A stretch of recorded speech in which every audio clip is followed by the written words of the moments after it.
show starts now, and we start with the broadcast tonight from Imara Daima here in Nairobi, where detectives led by the Director of Criminal Investigations, George Kinoti, are investigating the mysterious death of a police officer. The officer was found dead in his house with 2 gunshot wounds. Our reporter Brian Obuya is there and now joins us live. Good evening, Brian. So there are reports indicating that this dead police officer was attached to DP's office and was one of the persons of interest in the fake arms deal. What happened to him? Do we know yet? And are these claims true? Sophie, it has been about over 6 hours since this scene was actually discovered at about 2 p.m.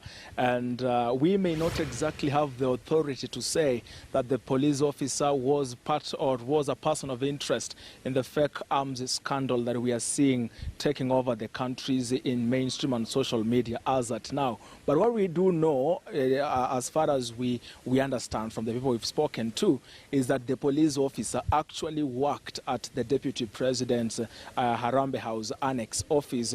This is, of course, courtesy of a police report we have seen, and talking to some few family members who actually confirmed that that was the workstation of their brother. We have no details if he was the officer, as information is alleging on social media that he was had been summoned to record statements in that scandal or whatever other details. But what we know is that he actually worked at that office up until the time of his death, which is not clear when it happened. When I say it's not clear when the officer died, I wish to mean, Sophia, that the officer had a gunshot wound down his torso, and it's not clear why none of the neighbors actually had that gunshot when the officer allegedly shot himself. What is also interesting as part of this story, Sophia, is that the officer lived in an extension to the main house in this house number 8 here in Imara Daima.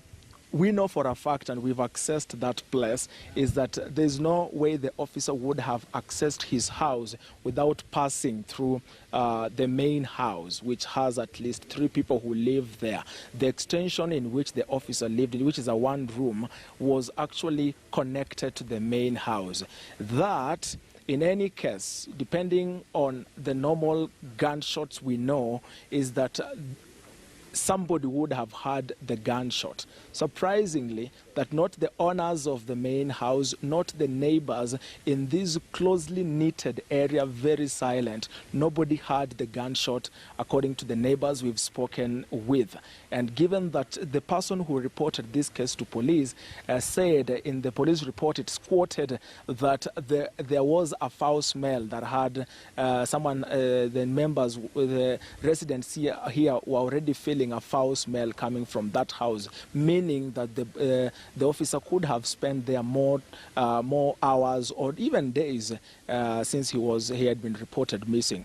A police report talks about a note that said, call my cousin Ben and call my brother someone but the numbers are actually inscripted, actually written on those notes according to the police report. We don't know much more about it. But what we do not know is the family says their brother was actually not suicidal. We do not know what would lead a man who started living here sometime in June last year to take his own life if he actually did. And if he did, we do not know what mechanism he used to actually shoot himself without neighbors actually having had a gunshot for that matter. The scene also contained very minimal amount of blood, so there wasn't exactly a lot of blood, but earlier on there were conflicting reports on whether a cartridge had been found on the scene or not.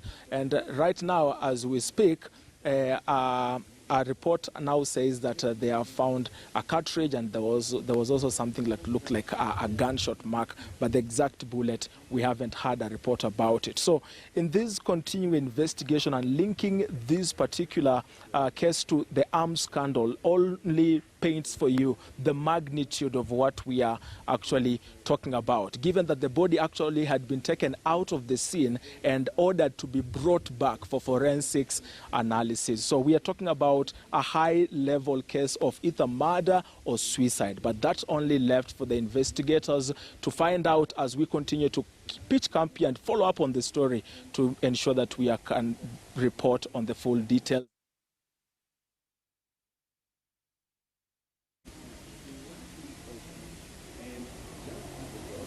We had for you those live images of the DCI himself, George Kinoti, who flew in from Mombasa County to be part of those investigations on ground zero there at that house. So we will keep you updated with developments from that.